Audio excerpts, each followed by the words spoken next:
Tonight on That's Dark. Today, we dive into the eerie crossroads where spooky history and conspiracy theories collide, exploring chilling tales that may hide sinister truths and uncovering some of the strangest, most cryptid conspiracies lurking beneath the surface. Ooh. Wah. I always do that after. Wah. It's because we've done spooky. It's spooky. Spooky. Hello, everybody. Oh. Go ahead. I'm Alyssa. I'm Heather. And I have MS. So I guess we'll get right into that story. So I don't know if my mic is too low. All right. Hopefully not. Okay. So we had the Halloween party over the weekend, and we have some funny stories from that. Goodness gracious. I also went to the dentist for the first time in 7 years. But tell them, because my goodness. Really, I'm very surprised. So I had to go 2 times. Like one day I had to go on Monday, and then I had to go today. The first day, I guess they don't do like cleanings anymore, like if you haven't been in forever. So they had to inspect my mouth. They did a jaw test, which I've never had. He literally was in my mouth, opening my jaw and stuff. They tested for oral cancer. So that was new. How'd they do that? I think a black light. Oh yeah, they done that to me. I just want to make sure that was done to me. I had a moment. I was like, you're like, oh. How'd they do that? Did I have that done? No. But anyway, I have to have 1 filling. So this is going to be my first filling in my entire life. So, and then this is like kind of like I wouldn't say it's a flex because it's really genetics. I feel like it's, Your teeth are really white and pretty though. So. Yeah, thank you. So after not going for 7 years, I had my first cleaning today.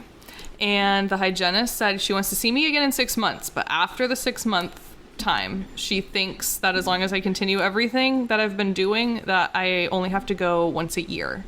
So I'm pretty proud about that. But yeah, I have 1 filling, and I'm nervous about it because I've never had a filling in my life. Do they tell you how bad it is or deep? Because sometimes it's not even deep, it's nothing. I don't think it's anything because I don't even feel it. I mean, the dentist was literally like, he was putting elbow grease pushing in that thing. And he's like, does that hurt? I'm like, I don't feel anything. So that's good. That means it's not near a nerve. Yeah, and that maybe means that he can just like shallow drill it, and you won't even need to be numbed up. They said, I guess it's gonna be like resin. I think they're gonna put resin. Yeah. I'm like, yeah, that's interesting. Very weird. Nice. So yeah, very nice. Good. Good dental check. Yes. Check and check. Yes. But yeah, we had the party. Yeah. Last Friday. It was a good time. Man. We had John Wayne Gacy there. We sure did. I motorboated him. You motorboated John Wayne Gacy. I motorboated a lot of people, quite honestly. Yes. I was just a motorboating queen. You were. Thought it was a good time. You were just having a good time over there. Also, we were out back, and that's why I said I have a mess, because I don't know who, but someone said Heather is hot. Like, we're complimenting on how I looked. And Alyssa goes, No, wait. Okay. They said... They're like, Heather, you look hot. That's what it was. Heather says, I'm always hot. And I go, because you have a mess. That's what it is. And it got dead silent. But then I laughed and I go, yes. It took you a minute. So I was like, oh, did I say something bad? I was like, wait, what? In my drunk mind, I was like, huh? And then I thought it was hilarious. And I was like, I do have MS. Yes. I was like, and just in my little drunk brain at the moment, I was like, because she has a mess. This is my favorite thing ever. Of course, like completely not even thinking of the fact that he was saying hot as in like a compliment. Like I'm thinking like temperature. Because I am, like, I always have to watch how hot I get. Like it is like a constant thing for me. I like, if I go to parks, I have to make sure I'm not getting overheated. So Alyssa's very used to that being the case. And it's just because she has a mess. And I'm just like, I do. Yes, I do. But not everyone there knew that. And just the silence. No, I don't care. I don't care. It's just I didn't know how, I didn't know most of them would tell them that. So I was just like, hi. I have a mess. I have a mess. Also, oh my God. No. Oh I just choked on my own spit. That was pretty funny. Alyssa was sitting on the couch, and I was very drunk by this point, and I was going to run in and hop over the couch and sit next to her. I don't know how I did it, guys, but I went up and I went down on my stomach, on my face. Face first. Bam, straight down. And then I was cracking up because I thought it was hilarious. And then Liz came running in. Are you okay? And I'm like, she was so concerned. I was just laughing.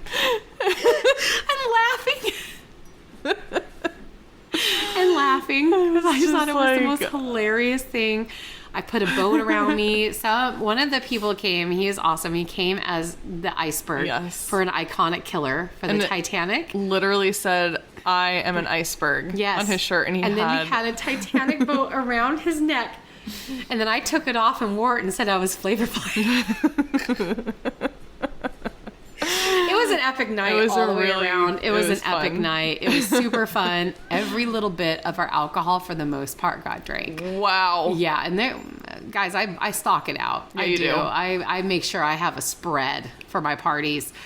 Also, if you have never had a twisted tea in your life, so good God above, do yourself a favor and have one. Good.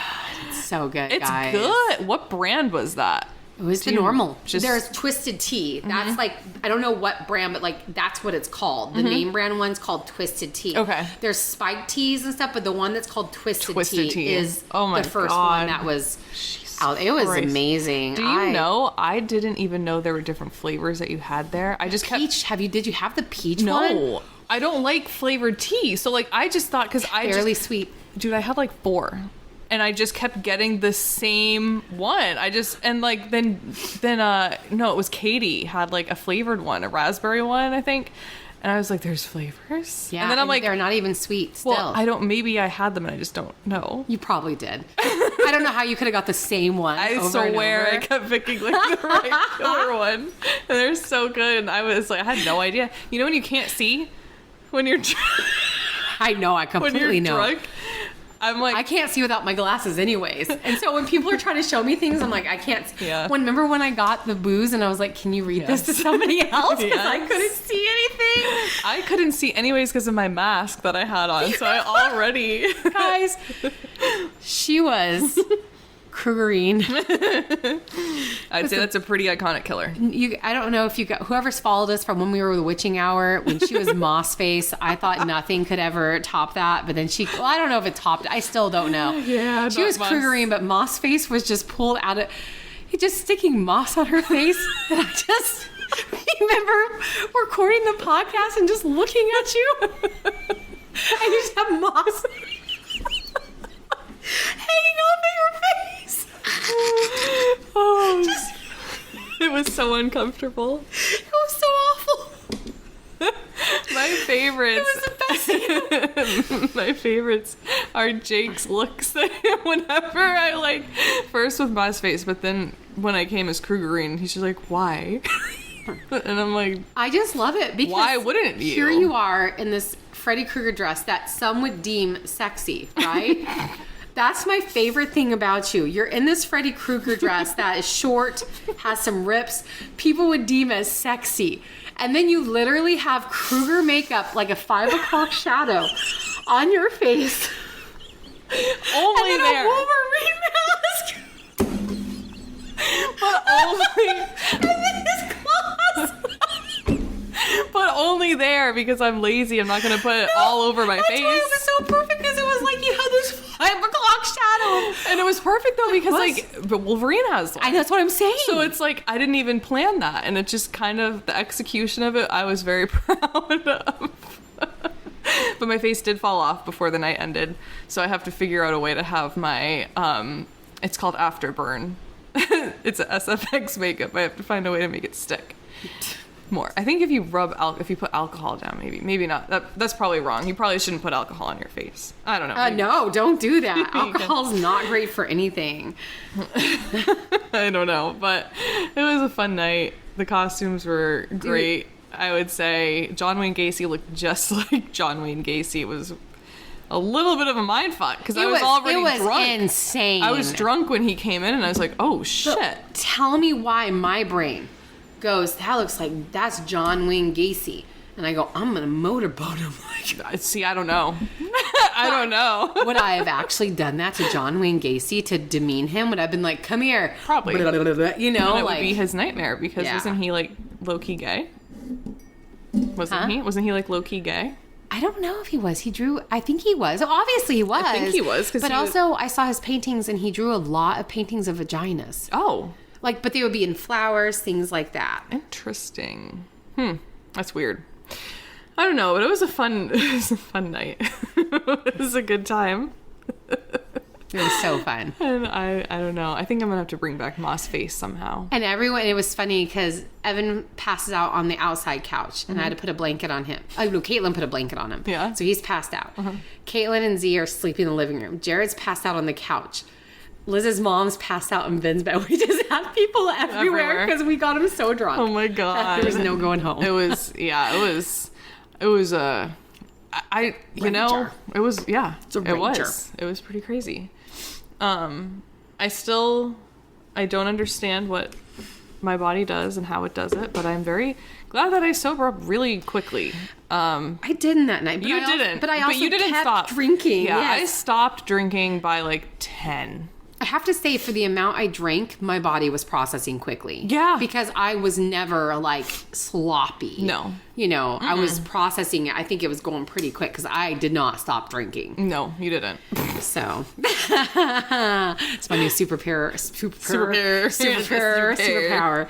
All right. All right. 'Cause I was thinking, wait. There you go. Okay, I was thinking for the format, what if you do one and then I do one, and then we'll just keep going back and forth. Also, we were supposed to do this like drunk history. We are not drinking. I can't even look at it. It's not going to happen. So I feel like the gummy probably would have been fun, but I'm just not. I'm just not in the I don't mood. want. Think about me when I party hardy. I just don't for a while. I think the gummy is a good idea for another time. Maybe I'm down. You for know that. what? If we do like a really in-depth conspiracy theory, That'd be a really fun time to have the gummy. We're still doing the same format. Yes. It's going to be, I'm going to announce what the title of one of my spooky history is.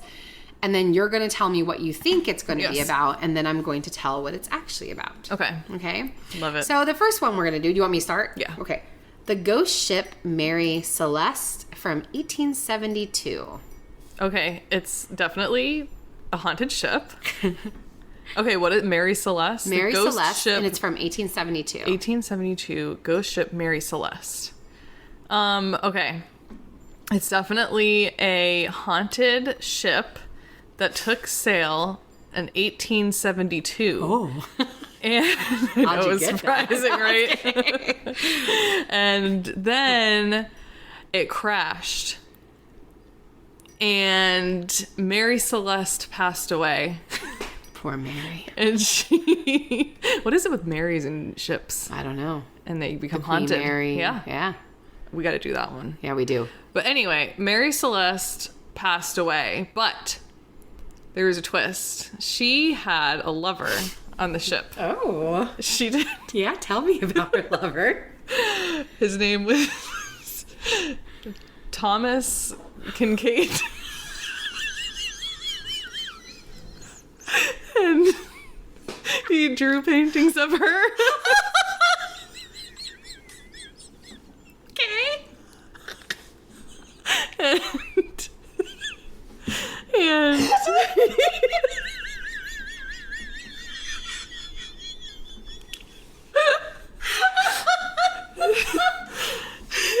she just loved him so much.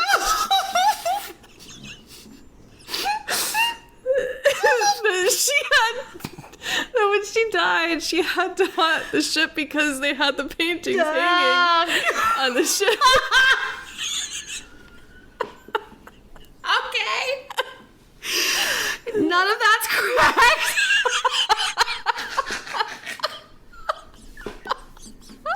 So, this is, I guess, not for you, but one of the most famous maritime mysteries in history.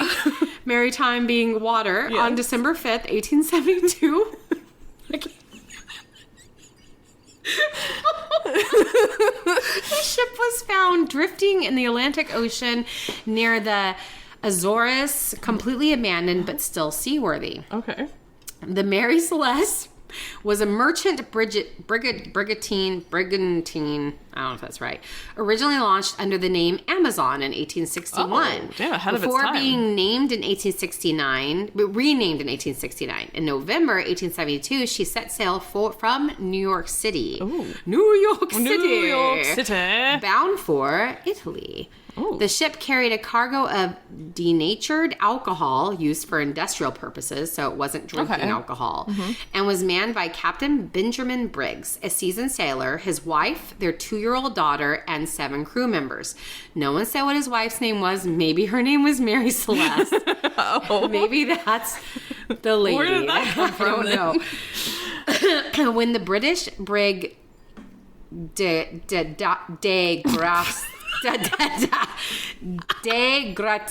Gracia, I don't know, came across the Mary Celeste on December 5th, 1872, they noted that something was very wrong. The ship was still under sail, but drifting aimlessly. The captain of the Gratia, David Morehouse, knew Captain Briggs and was concerned. He sent a crew to board the seemingly abandoned ship. Once aboard, they found the Mary Celeste in decent condition, but completely deserted. This is in the middle of the ocean. Oh. The ship's logbook was intact, with the last entry made on November 25th, 1872. And mind you, he boarded it December 5th. Okay. The cargo of alcohol was mostly completely undisturbed. The ship had 6 months' worth of food and water still on it, so that's not why. The crew's personal belongings, including valuables, were still on board. The only thing missing were the ship's lifeboat and some navigational equipment and some papers.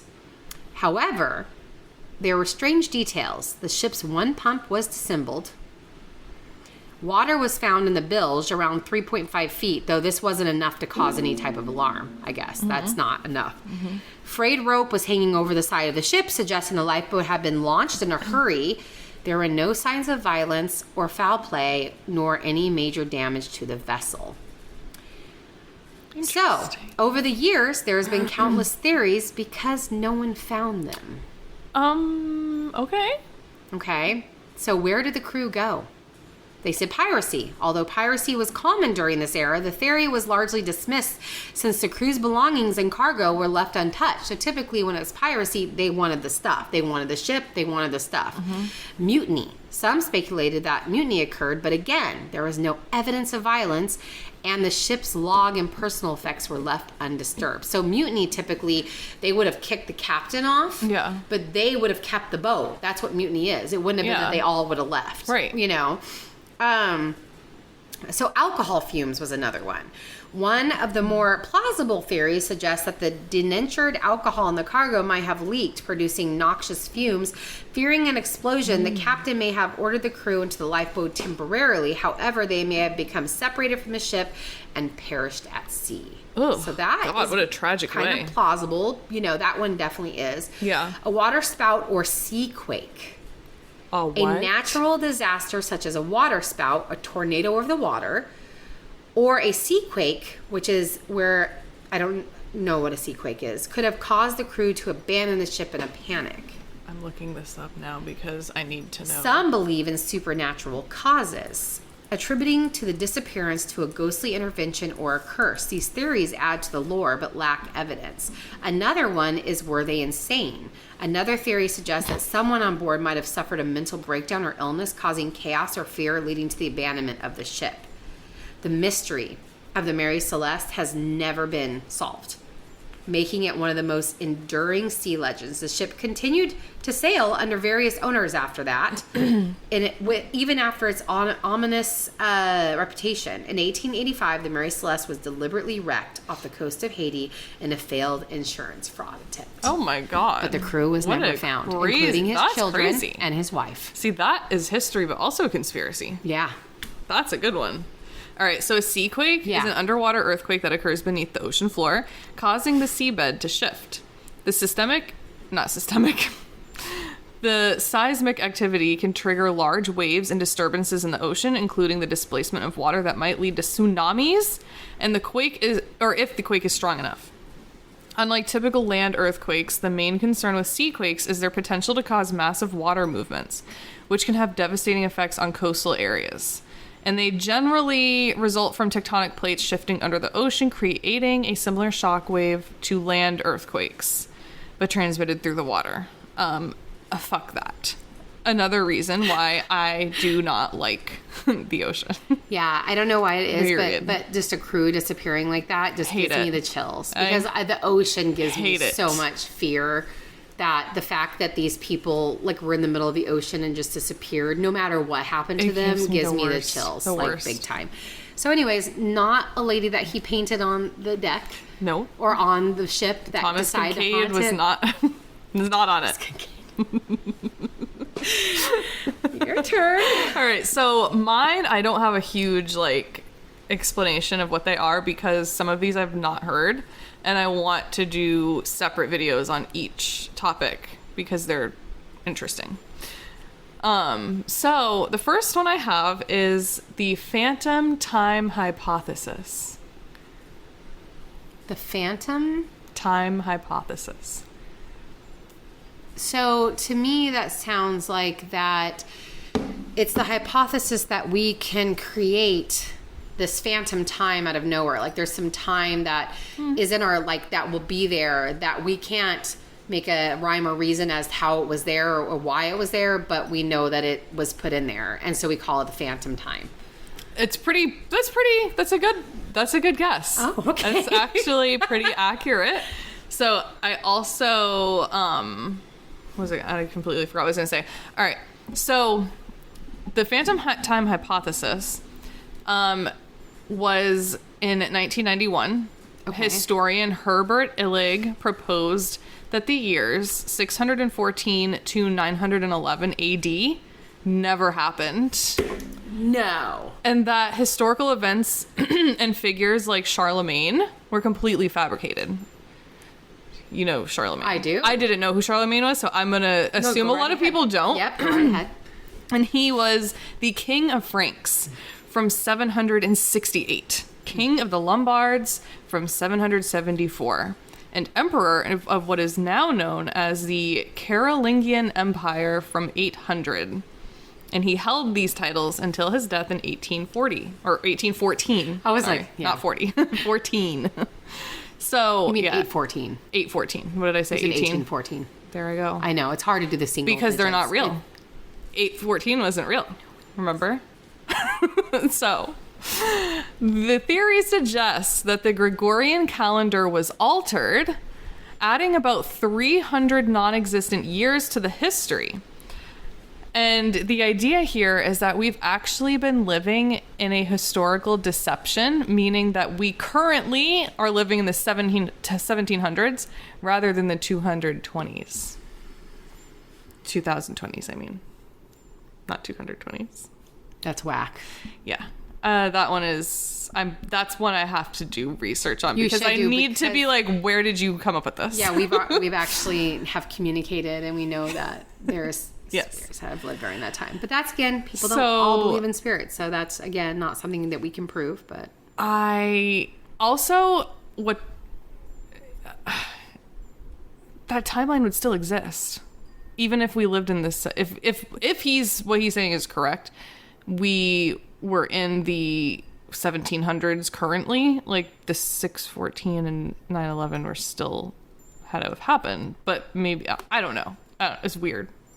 That one is very weird. For my conspiracy brain, I'm even saying... And you love conspiracies, so I Yeah. don't know. I already know that those years existed. Yes. There's a lot of hits. So that one...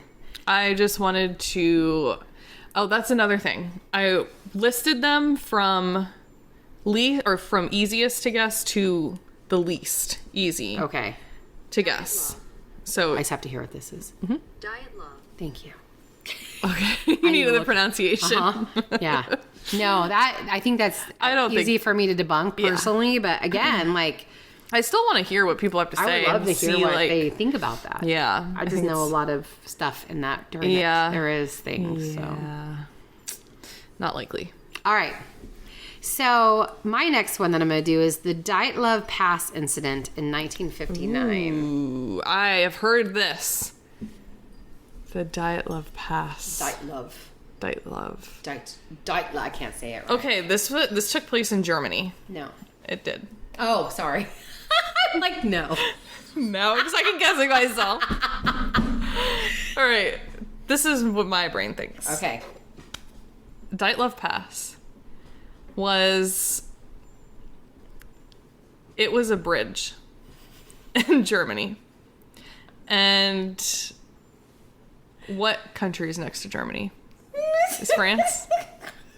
Is it not France? What country is next to Germany? What country?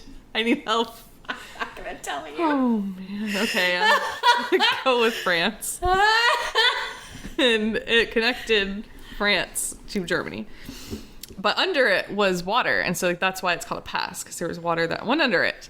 And one night there was a man, and he saw a woman in the water. In the water, huh? And he just knew that was his soulmate. And so he jumped. Why is everything... He jumped. You did good. France was by Germany, by the way. Fuck yes, I knew it was. Okay. So he jumped. Oh, he jumped. And as he had a group of people by him now, because they were shocked that someone was jumping into the water. And as he jumped, he said, "Diet love!" And the people will never forget him. And it's now known as the Diet Love Pass. I'm gonna have to make mine only 3 because I'm not gonna get through. Absolutely none of that is correct. I know I've heard of this before, but and it's not loving. It's a little cute story. Okay. This is a chilling, unsolved case in Russian history. Oh, that does sound Russian. Involving the deaths of 9 experienced hikers. Oh, that's what it is. Oh, yeah. I knew I've heard this. Die love. Diet love. Die love. Dit love. Oh my god. Dit love. Sorry. In the Ural Mountains in 1959, under circumstances that have baffled investigators and sparked countless theories. Now, I would actually like to do a deep dive on this one eventually. It is crazy. Please. But I'm just going to give a little what kind of happened, right? In the late 1959, a group of 10 hikers led by 23-year-old Igor Dietlove, that's why it's called Dietlove, or Dietlove, set out on an expedition to reach Otorten Mountain in the northern Urals of Soviet Russia. The group was composed of 9 students and graduates from Ural Polytechnical Institute, all skilled in long ski tours and mountaineering. On January 28th, one of the hikers, Yuri Yurdin, had to turn back due to illness, leaving the remaining 9 to continue the trek. The decision saved his life. The group was supposed to reach their destination by February 12th, after which Dietlove had planned to send a telegram to the Institute. However, when no word came by February 20th, a search team were dispatched, including military and civilian volunteers.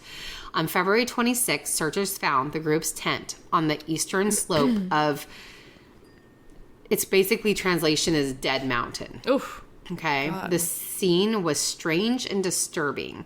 The tent was torn open from the inside as if the hikers had frantically tried to escape. All their belongings, including shoes and warm clothing, were left behind. Tracks of barefoot or lightly clothed hikers led away from the tent in the snow. The searchers soon discovered the first 2 bodies, those of Yuri Doroshenko, not the Yuri that got away, and Yuri Krivnoschenko, so lots of Yuris, near the edge of a forest about a mile from the tent. Both were dead under a tree, dressed in only their underwear, and had attempted to build a small fire. Nearby branches were broken as if one of them had tried to climb the tree to look for something. 3 more bodies, Dietlove, Zanadia, and Rustem, were found between the forest and the tent as if they were trying to return. The cause of death for all 5 was initially determined to be hypothermia. However, things became even stranger when the remaining 4 hikers were found 2 months later. buried under snow in a ravine further into the forest. These bodies showed signs of traumatic injury. One had major skull damage. One had a severe chest fracture comparable to those experienced in a car crash. Wow. And one was missing her tongue and parts of her face. Unlike the first 5, these injuries were too extreme to have been caused by a simple falls or human force. According to medical examiners, the force required to cause such trauma would have been enormous, yet there is no external wounds or bruises leading to the confusion. So I'm just kind of going to leave it there. I've heard this. I listened to a podcast on this before, which is even more concerning as to why I didn't remember. I knew the name sounded familiar, but so as far as the clothing goes, why it was missing, and they're like in the snow, so it makes no sense. But someone said that if they did have hypothermia and they were freezing, there's a point where you feel hot. You're hot. But why were they trying to build a fire? Food.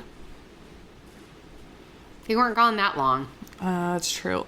And then I did hear the theory on the people with the traumatic, like the skull and the tongue missing, could be animals. So but they didn't have any external, like the other people didn't have any like external claws or anything like that. So that was the weird that wouldn't thing. make sense then. But there was an avalanche theory on there. So they're saying one of the leading officials' explanation is that a group experienced a small localized avalanche, leading them to cut open the tent and flee. However, critics of this theory point out that the slope wasn't steep enough for an avalanche, and the injuries, particularly the chest fractures, were inconsistent with the snare, since that still wouldn't have caused it. Weird. And they talk about, this extreme cold disoriented the victims, hypothermia, but again, this doesn't talk where they remove their clothing due to false sensation of warmth. However, this doesn't explain the severe injuries or why the hikers would flee the tent in such a panic. Military testing was another one. So some suggest that the group may have stumbled onto a secret Soviet military testing zone, possibly encountering parachute mines, which would explain the powerful undetected forces that cause internal injuries. Witnesses in a nearby town also reported seeing strange orange spheres in the sky during the time of the incidents, fueling speculation about weapons tests or UFOs. There's the ultrasound theory, which is a lesser-known hypothesis, is that the wind conditions in the past would have generated an infrasound. Low-frequency sound waves that can cause panic, disorientation, and psychological effects. This may have caused the hikers to irrationally flee the tent in terror.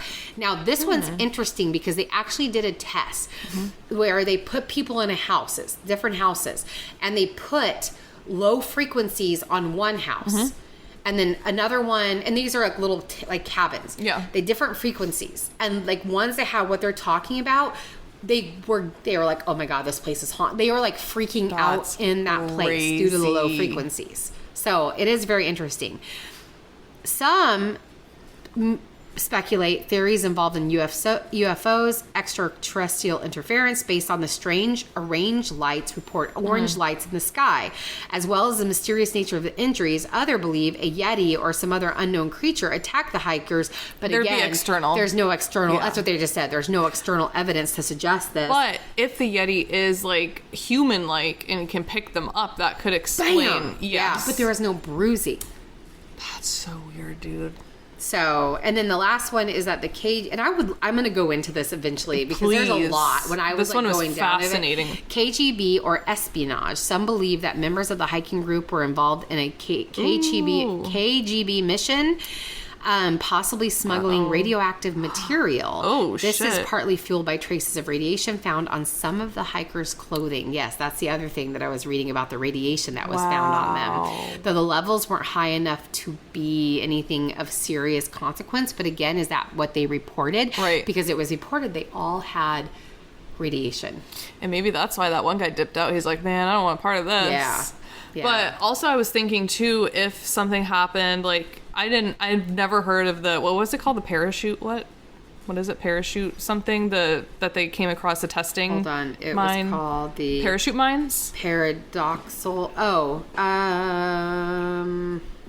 Hold on. The thing where it sounds like the military testing one? Yeah. Parachute mines. Parachute mines. Yes. if that happened and there's like a force that like threw them back, it could explain the guy's trauma, but also it could explain she could have bit her tongue off. She could have. You know? Then the bits of her face gone. Yeah. Maybe somehow she got it more. Right. But I will say this, and I'm going to leave it here. And again, I want to actually do this. The Soviet authorities officially closed the case, but they only stated that hikers died to an unknown compelling force. Fucking weird. I feel like they know more. That's what I feel like. Completely. I need to pee. Definitely. That's fine.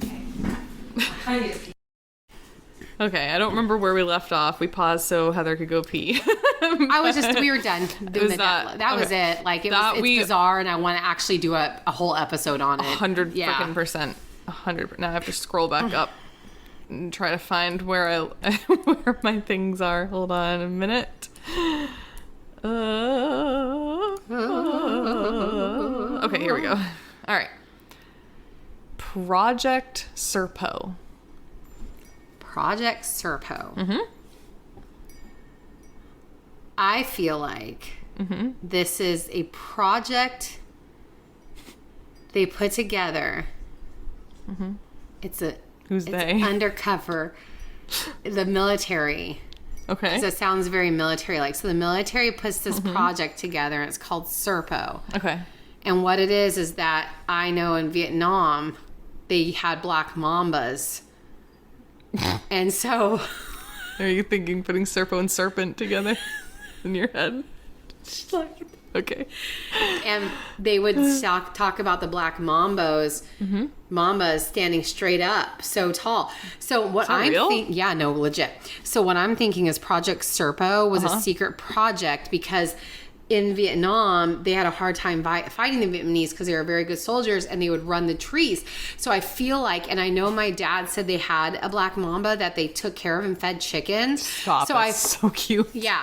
I feel like that Project Serpo was, they were having these snakes, that it wasn't just pets, that they were going to use them. Somehow they're going to use them because they can go in trees. Okay. And they were going to be like soldiers? They're going to, not soldiers, but like they're going to set them up in trees and then they could just bite them and die. So you're pretty close, actually. Oh, I'm kidding. You're not close at all. I was like, what the fuck? It was actually an anaconda. Oh, it's funny because I almost went anaconda. Then I was like, no, I know that so many of the platoons had black mambas as pets. I didn't know they stood up. That's terrifying. They do. They used to stand up. My dad said they would go so tall to stand straight up on their back little leg thing. I guess that makes, I was going to say, but it makes sense because they're all muscle. Mm-hmm. So they could do that. That's what Snoodle does. He goes, ooh. Dude, that's so freaking cute. Oh my God. He's the cutest. I love Snoodle. He's the cutest boy. All right. So what it actually is. Okay. Is it was a secret government exchange program. So you're close. I say army. You did say military. Uh-huh. Pretty military. Close. That had to do with extraterrestrials from planet Serpo. Oh. So the theory claims that 12 American astronauts were sent to Serpo in the 1960s and spent over a decade living amongst aliens, with the government hiding all of the evidence of the extraordinary mission. I personally think that could be true. I wouldn't be surprised. I'm not. See, here's my little holes, though. What time frame are we determining here, though, of the decade? Is it a decade to us? Was it a decade to them? Because we know, like, because it sounds like, I don't know if this is in our solar system. Like, is planet Serpo in the Milky Way? Or is it in another galaxy? Is it... But do you ever find it interesting, and here I'm going to go around a real big conspiracy thing. Do you ever find it interesting that to truly see space, you have to have clearances? Yeah, it freaks me out. Like, to actually... Like, I know. There's nothing that me and you can go get. Well, wait, what about the mission to Mars thing? Not the mission to Mars, but wasn't Elon sending people, like, you could pay to go to Mars? So, like, are you going to Mars is the thing? Exactly. Are you going to Mars? Did that actually happen? It did not. Leave it to Elon to scam people out of like thousands of dollars. He danced on the stage with Trump. He went wee and jumped up and down. Those two are a pair that should never be together. No, never. That is a deadly pair. But I'm just saying, like, yeah, you and me cannot go just by ourselves. And even if we had all this money, like we are not, like I firmly believe people with all the money that can do this stuff are in a different level. 100%. I'm going to go down a whole conspiracy thing that is going to be having a whole level of clearance. Yes. That they're allowed to have. My pushback on that is it clearance that they need, or is it you just need training? Like, do you know? No, because like I know like you have to like train your body to like be able to handle the. It's not just going there. I'm talking about viewing where they view at. What? The types of telescopes they have. I thought you meant to go there. No, is not just something that me and you can go buy. Okay, then that's a scam. Yeah. That's what I'm saying. Why? You have to go to observatory, and that can only see so far, right? But like that's owned by somebody, the government or whatever. Which we don't know if we're even looking at. That's what I'm saying. Like, I just think it's interesting. Like, oh no, Heather. Yeah, I'm sorry.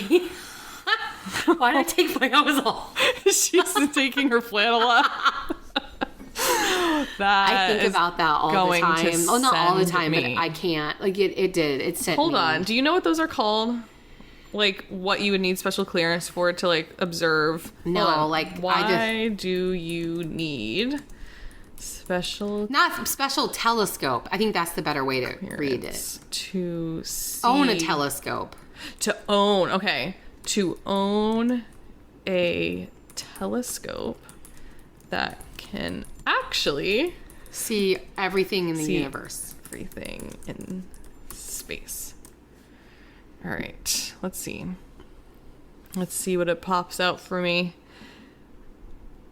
Okay, so it says special clearance is not typically required to own most telescopes, but there's certain types of high-powered Oh, what's happening? Oh man. Oh, it's giving me a whole list. Okay, there's certain types of high-powered telescopes or observational equipment that do require restrictions due to their capabilities. This is primarily for national security reasons or to comply with laws regarding airspace, privacy, or sensitive satellite and military operations. Reasons for special clearance. 1. Military and intelligence concerns. High-powered telescopes or satellite tracking equipment can view military installations, satellites, or classified objects in space. Governments may restrict the sale and use of such powerful instruments to prevent unauthorized surveillance or espionage. Okay, I get that. But that makes sense because you don't want other countries like going and be like, what they got over there? Let me go see. But I'm just saying, we don't get to see. We just get to tell what they give us. We just like take for what they say as like the gospel. All right. The second one is export control laws. Telescopes with extremely high magnification or specialized equipment like adaptive optics can fall under export control laws. Like the international traffic and arms regulations in the U.S., especially if the technology could be used for dual purpose, which would mean civilian and military. And then the third and last is space debris monitoring. Large telescopes capable of tracking and monitoring small objects in space are essential for both commercial and defense purposes. Countries may regulate who has access to such equipment to prevent the unauthorized monitoring of satellites and other sensitive assets in orbit. For personal or academic use, the vast majority of telescopes, even those that can see deep into space, do not require special clearance. However, blah, blah, blah. We get that. Weird. I can understand it from it makes sense. The espionage. But it also just tells you that we don't get to see. It does suck that we just have to kind of take what they say. Yeah, or what images they give us. Yeah. And be like, oh, that's it. But then it's also like, I get it too because of the fucking. Now type in the chat GPT. Did they make you say that? No, I'm just kidding. Did they make you say that, chat?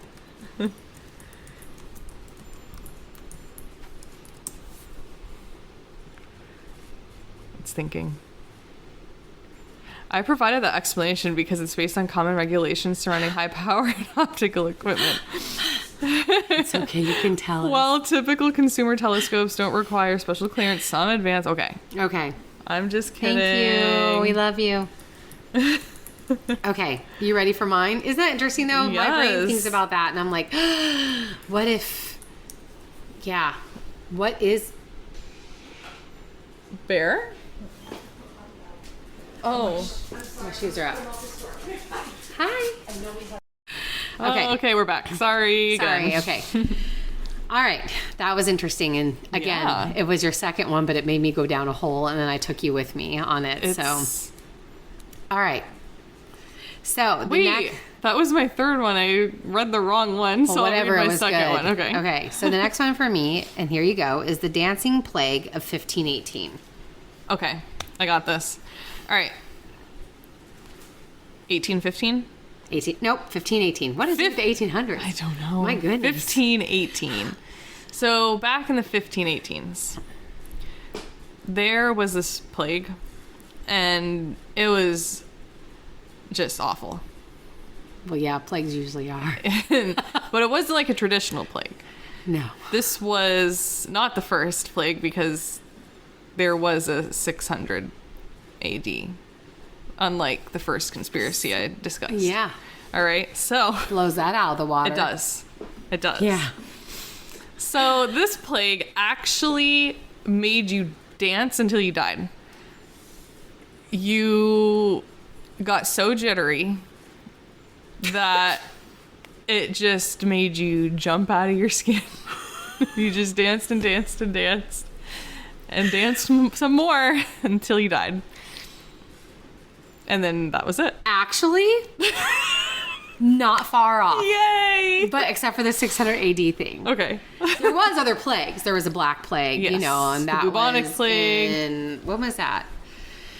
I don't remember. But this is called the Dancing Plague of 1518.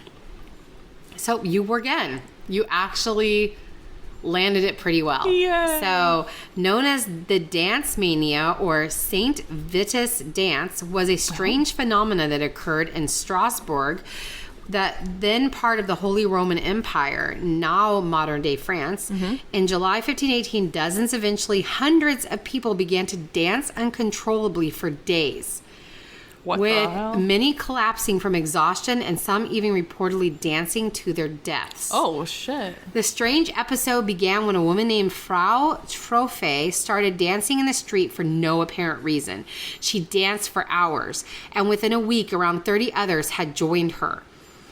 As the plague spread, more and more people were seized by the compulsion to dance, sometimes for days without stopping. The city's authorities were baffled and horrified I mean, by the sight of townspeople oh, that's right, because they didn't like dancing back then, right? convulsing Oh. and gyrating Gyrating? in a trance-like state. Oh, shit. Local authorities were desperate to stop the outbreak. They initially believed that the dancers would recover if they simply danced out their frenzy.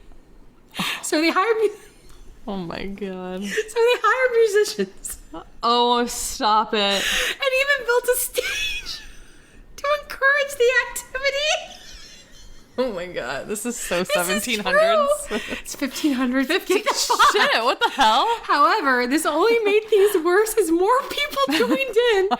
Eventually realized that the condition wasn't improving. The authorities banned public music and dancing and sent the afflicted to a nearby shrine dedicated to Saint Vitus, the patron saint of epileptics and dancers, hoping that a religious cure might work.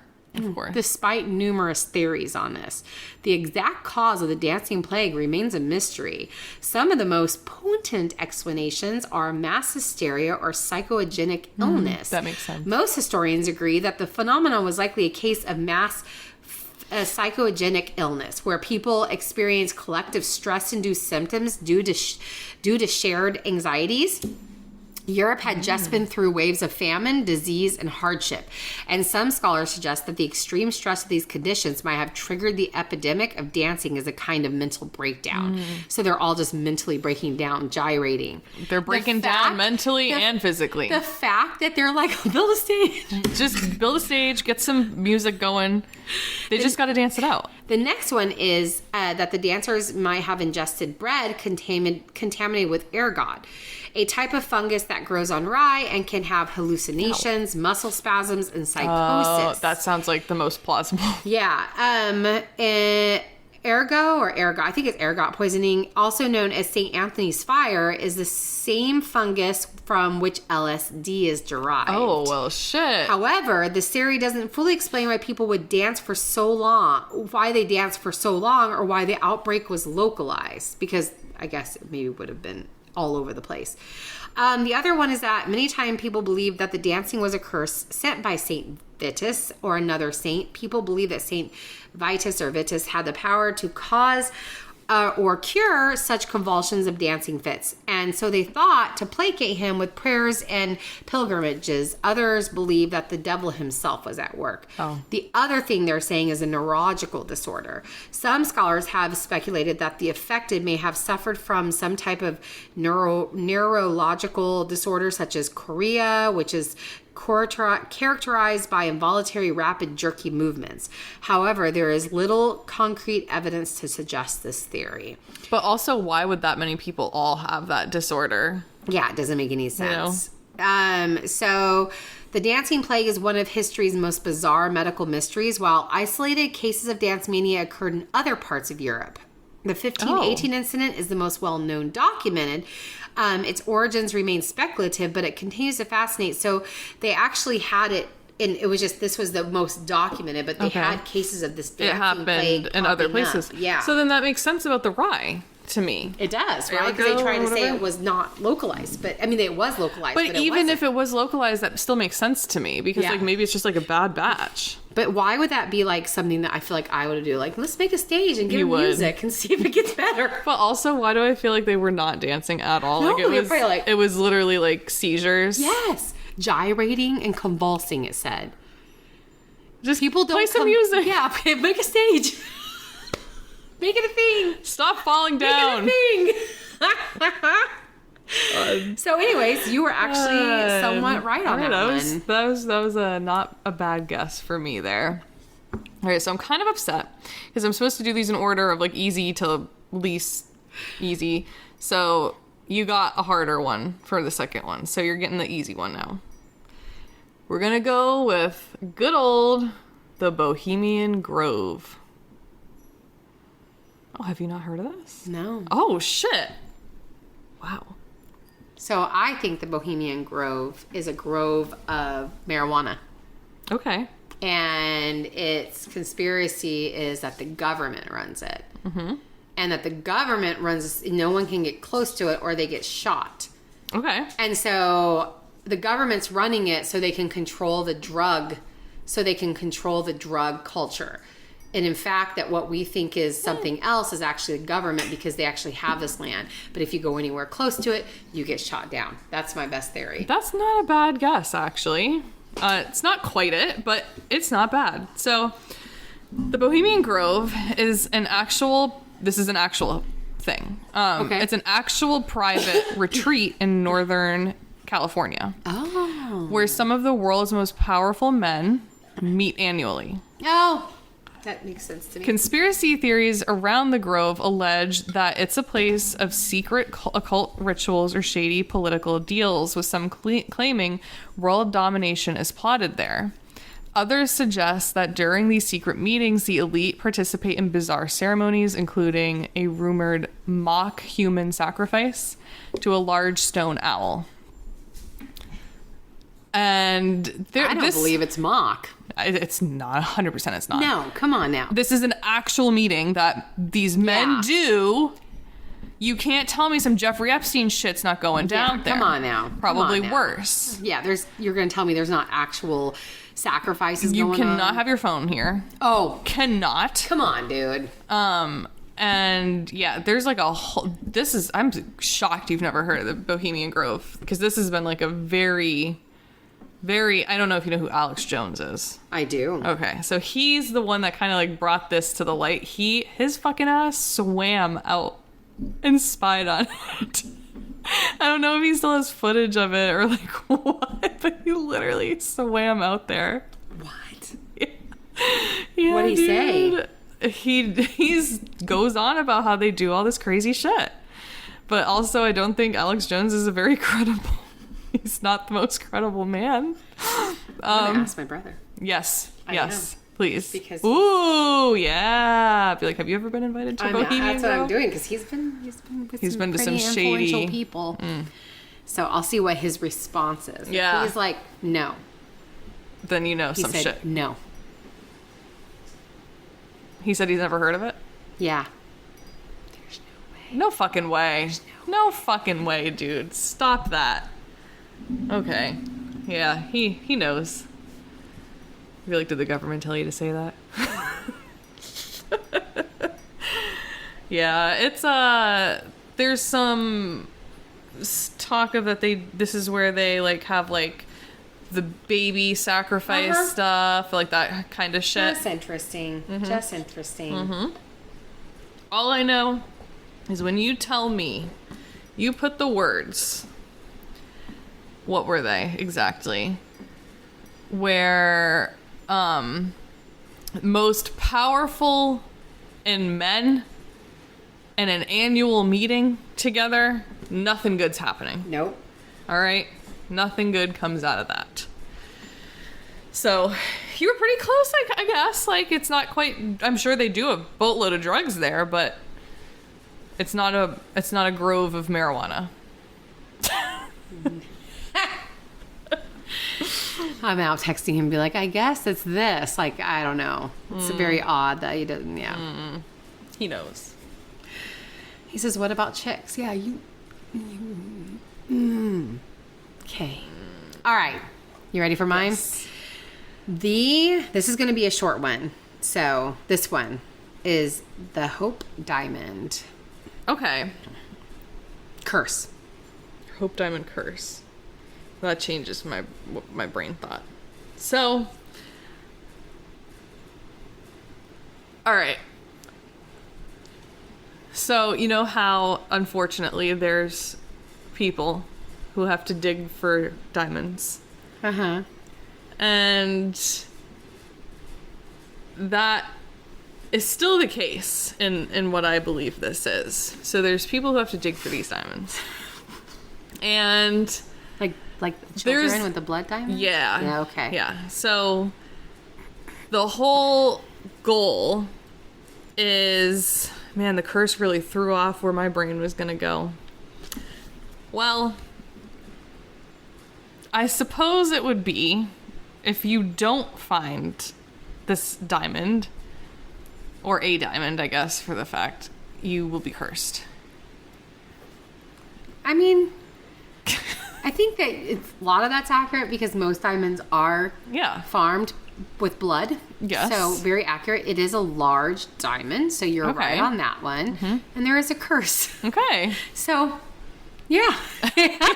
Yay! You did it! Actually, you did the last one too. Yes. Let's keep about that. So it's a large, stunning blue diamond known not Ooh. only for its beauty, but also for its infamous curse associated. Associated. The diamond, originally from India, is believed to have been stolen from a sacred statue. Rude. And legend claims it brings misfortune and tragedy to its Oh. owners. Over the centuries, many of the diamond's possessors, why I'm not going into this because I'm doing one on this, Yes. met untimely or mysterious deaths, including the French King Louis and Marie Antoinette, who Oh. were executed during the French Revolution. Other owners have experienced financial ruin, illness, or violent deaths. Oof. Despite the cursed reputation, the Hope Diamond now resides safely in the Smithsonian Institute, where it has been on display since 1958, with no major ill effects since then. What? Yeah. So now that it's tucked away, it's Tucked okay. away, and there's no more tragic events. So it's if you touch it physically. There's a lot. That's why I did not put them all in here, because I'm going to do an episode on this. I'm going to cover all of the people who have owned this Hope Diamond and the reported stuff that has come with it. That's so cool. Yeah. I mean, it's not cool for them, but Not cool, but cool. whoa. Yeah. That was a short I'm one. excited for A that. short but goodie.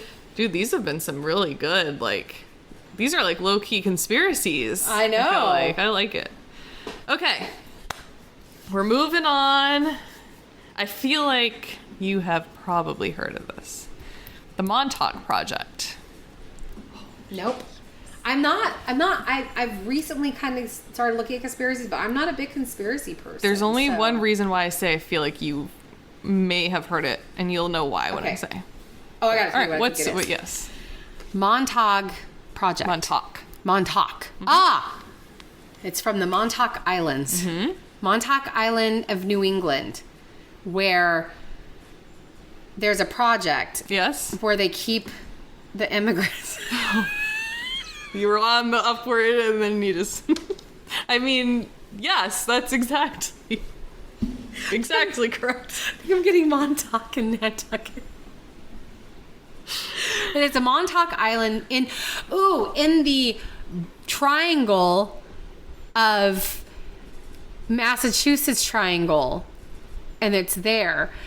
Like the Bermuda Triangle, but it's the Massachusetts one. There is one there. Is there? Yes. And there is an island there, and it's cursed. I don't know why the way you said it just sounded like Trump. When he's like explaining us, there is one there.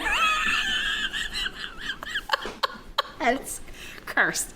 Because that's cursed by the Native Americans. Okay. So cursed. People disappear and die. So they have a project. I don't know what... That's what the whole thing is supposed to be about that you explain. There's a project, but I don't know what it is. I feel like it's to keep the secrets of Montauk Island out of the hands of those around. That's pretty accurate. That's a good one. Thanks.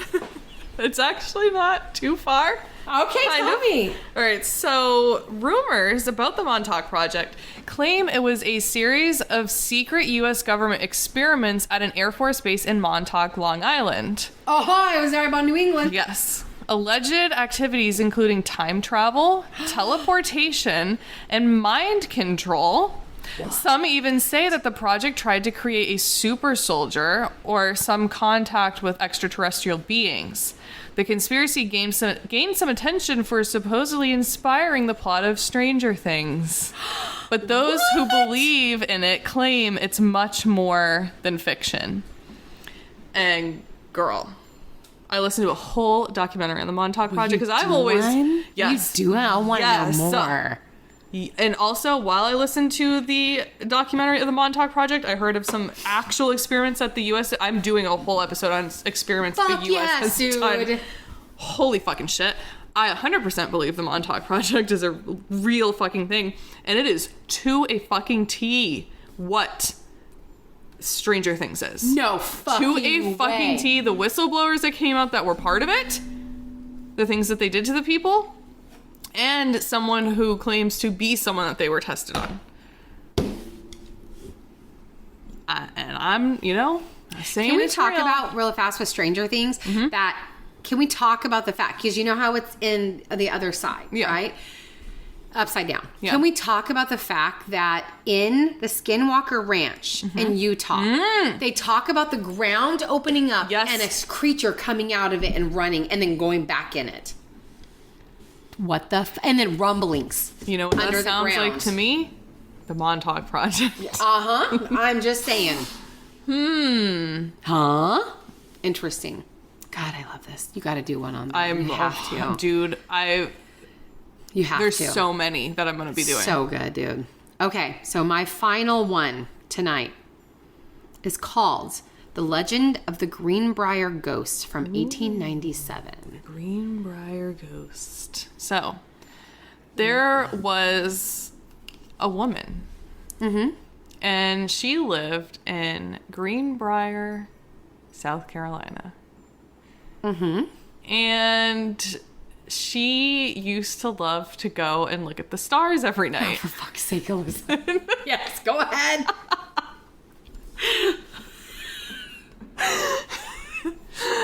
And she saw this other woman. So we're going to switch it up this time. There's another woman in the sky. And she would go and talk to her. She's in the sky? Yeah. Oh. Because she would go look at the stars every night. Oh, okay. Yeah. And so she got to the point where she was like, are we going to meet or what? we got to meet. And so the woman in the sky said, bet, and killed her. And she said, no. In 1897, the woman said, bet. It's now the Greenbrier ghost. Bet.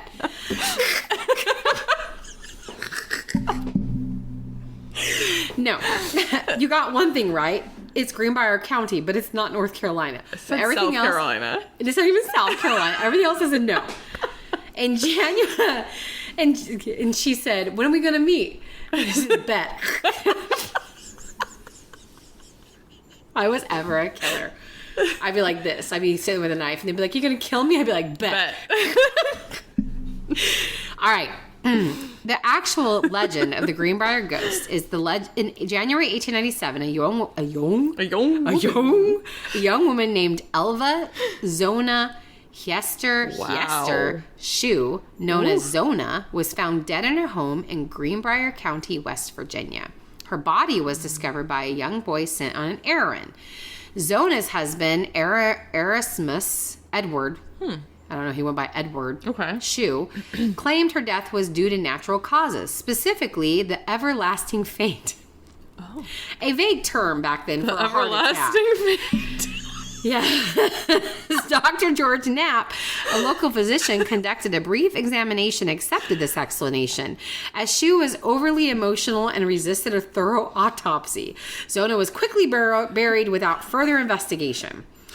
However, Zona's mother, Mary Jane Hester, was suspicious. Why can't I talk? She had always distrusted Shue and believed something more sinister had occurred. In her grief, she prayed for Zona to return and reveal the truth. According to Mary Jane, Zona's ghost appeared to her over 4 nights, recounting the events leading to her death. The ghost claimed that Shue had been abusive and in a fit of rage had broken her neck. Oh, God. The apparition even demonstrated how her neck had been twisted, turning its head completely around. Convinced by these supernatural visits, Mary Jane went to prosecutor John Alfred Preston and persuaded him to reopen the case. Initially skeptical, Preston agreed, and Zona's body was exhumed. Upon examination, it was discovered that her neck had indeed been broken. Her windpipe was crushed, and there were marks consistent with strangulation. These findings match the details Mary Jane claimed to have learned from the ghost. Shue was arrested and tried for murder. The trial focused on physical evidence, though, because the defense attempted to discredit the story of the ghostly visitation by calling Mary Jane to the stand. Despite their efforts, she remained calm and consistent in her account of Zona's posthumous death, which I guess means like post-death, visit. Sorry, not posthumous death. Yeah, her visit. Although the ghost testimony was not officially used as legal evidence, it was seemed to influence the jury who convicted Shue. He was sentenced to life in prison, where he died 3 years later there. The legend of the Greenbrier ghost has since become a well-known piece of West Virginian folklore. It remains one of the few cases in which a supposed supernatural event played a role in the resolution of a murder case. There is even a historical marker now commemorating the story, standing as a reminder of the curious blend of folklore and justice and a remarkable tale. There are some things I know about this I just want to put out there. That when he came to look at her, he had a scarf around her neck. But he was so hysterical, he wouldn't let him do anything with her. Well, it sounds like he fucking killed her. Exactly, right? And didn't want to be caught. In their testimony. So even though it wasn't legally put into it, where she tells them, it is in police, reporting that she was visited by her daughter Zona, who showed her neck was broken. And that is the reason they exhumed her body. And what the fuck? Her neck was broken. Just so fucking interesting to me. That's fucking crazy. Yeah. Also, go her. Right? For being like, no. I'm going to twist my head around. This is what happened to me. Whoop. Also, go the mom who stayed calm and was like consistent and said she's like, no, I think there's something fishy here. No, but even when she took the stand and the defense was trying to derail her, they said she stayed calm and consistent and was like, no, this is the events that happened. This is what Zona told me. this is what I saw. This is But what it happened. was the actual evidence that got him put into life prison. That's But crazy. it's one of the only reported incidents where a ghost was part of the court came house. through and was part of them catching him. Wait, what year was this? 1897. Yeah. Damn. And they want to say ghosts aren't real. I know. I'm telling you. Well, that sounds like evidence to me. Yes. Thought that was a really good one to end it. Because I was That's like, crazy. go, Zona. Yes. Sorry you had to die, but go visiting your mom and go you for her, not you, but her. I know. For getting on that stand and being like, no. Yeah. You dig her body up. Right. Yeah. Like, this is what I saw. I know this Bet. happened. No, I'm just kidding. That's what the ghost said. She Bet. said, bet. He killed me. Yeah. Turn my head. This is what happened. All right. We're going to end it. This is one I have never heard of before. Okay. On the Black Knight satellite. The Black Knight satellite Mm-hmm. is a satellite in space that no one actually knows who owns. It floats around and they have accounts of it like where other satellites have picked it up, but no one actually knows what country or who this satellite belongs to. That's actually pretty close. So it's actually Hey. a theory that posits that an extraterrestrial satellite called the Black Knight has been orbiting Earth for over 13,000 years. Some theories... What the heck's happening? Sorry. Some theories believe that the satellite was detected by early space missions and has been broadcasting signals to Earth ever since. There's various claims from it being an ancient alien artifact monitoring humanity to being an object hidden by NASA and other space agencies.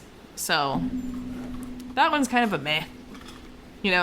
Wouldn't be surprised if it was a thing, but also nothing. I'm not afraid of aliens. I'm not either. I just don't think if somebody is that light years ahead of us and intelligent, I don't think their main goal is to come here and kill everyone or take over our stupid ass planet. I'm sorry. I think if anything, they want to monitor and make sure we're not fucking shit up. Yeah, I think they're monitoring us, being That's what like, I don't think. fuck shit up, Yeah. people. Like, you're gonna affect our shit. Like, Yeah. stop. Like, and don't come here. Like, they're also probably monitoring because they're like, I don't want them finding us. Hi, you. What are you doing? What? I don't think it's necessarily an alien satellite, but I'm not afraid of aliens. I'm not either. If I saw one, I'd be like, what up? Like, you Yeah. know? I mean, hopefully they're not like scary, like mean ones, but I really just don't think so. I think that if anything, they're just wanting to make sure everything's okay. All the accounts have just been sightings or like those, Fresno pants, not whatever they Fresno call they were pant. walking. Oh, yeah. Like just weird sightings, but none of them have ever been like anything. I know like Skinwalker Ranch has some bizarro shit, but I don't think that's aliens. I don't think that's aliens. I think that's something much worse I think there's something I'm engineered. And I think that's what that is. Like the Montauk Project. Yep. I don't think it's anything alien-like because I just don't think that's like if they're so light years ahead, what do they need? I know. Why do they need to? And I think a lot of the movies created with aliens, and here I go on my conspiracy kick, was asked to be created by the government so that we're afraid of them. 100%. Yep. I couldn't agree more with that. Yep. I think that's we're more nice and afraid. That's more of a fact to me. So we stay away from understanding, or we're just like, oh, aliens. What do you think? This is just a random side tangent one. What do you think about the people that say that the people in the government are actually aliens, like reptilian aliens disguised as humans for world domination? I just know that I don't think world domination, or I think they would have done it already. I did think meet so, that too. man that told me he was a reptilian in You did. Santa Fe. Yeah, who then asked about, But I also feel like if you are actually a reptilian if I was on my alien, period. yeah, that was just weird. Yeah. Very Really weird. bizarre. He was Very very obsessed bizarre. with your fertileness. Yes, my fertileness was very obsessed with it. But If they were all my kids, like it was just weird. very weird. My theory, though, is if that was a real, true alien reptile, he would not just be like, yeah, I'm a reptile alien. Did he say he was, or is that what you think he was? I swear he said, I can't remember. I thought he said something weird like that. It was something weird like that, to where it was literally, he was like, oh, he's like, have you heard of the reptilian people? That's what it is. He was telling, like kind it of wasn't just like, oh, I'm a reptilian. Okay. It was just like, have you heard of the reptilian people? Was he telling you to be careful there, or No, that was the other guy. Okay, all right. That I don't know. That's just a strange. It's just strange. You've had some strange encounters. But I just think that my energy and everything just makes people think that they can say and you're do. just very open. I am. You have very open energy. And so they're like, I'm going to tell her everything. she wants to know all of my life. Seriously. They're like, yeah, let me give her all this right now. She looks like she wants to hear my whole life story. She looks like she could carry my reptilian babies. That's the Those one. are some great birthing hips. I hate that. I know. Oh, it's like the size of your hips don't actually matter. It doesn't. Because it doesn't say what your bone structure is going to be like under those hips. Exactly. Because guess what? I got big ass hips and I couldn't have a baby through my hoo-ha. Yep. Period. Yes. All came out in my Mic stomach. drop. Mic drop. These aren't. If I had babies. These are not if good I birthing had hips. babies back in the day, I would have died. These are good squatting hips. Yeah, they are good squatting hips. I can squat like a motherfucker. But I would have died with my first baby if I had had it before the advance of technology Sure and would've. medicine. I Sure would have. would've. I'd have been a dead woman. So That's very upsetting to think yeah, about. it's all right. They're good I'd have came back baby again. holding hips. Oh yeah, like I can prop them right Yes. here. Bounce Yes. them like But not birthing hips. All right. I think it's I will bounce them. I think it's time to finale. What is going on in my brain? All right, well, I think that's it for this one, guys. We're an hour and 16 minutes in, so it's a decently long one. Wow, I think it's fun. that's great. I think it was really interesting. I think we and need to do fun. this again. I loved it, and I like getting to learn new conspiracies and history, and I loved coming it. up with stories. And it gave me one that I am couple. Yeah, same. But the next one I'm doing is that past. Like I'm like, tell me Oh my more. freaking god! Died love. Died love. All right, guys. All right, it's morbid. Yeah. All right, everybody. Thank you so much for listening. Please Yeah. remember to like, comment, and subscribe. And we'll see you in the next one. Bye. Bye.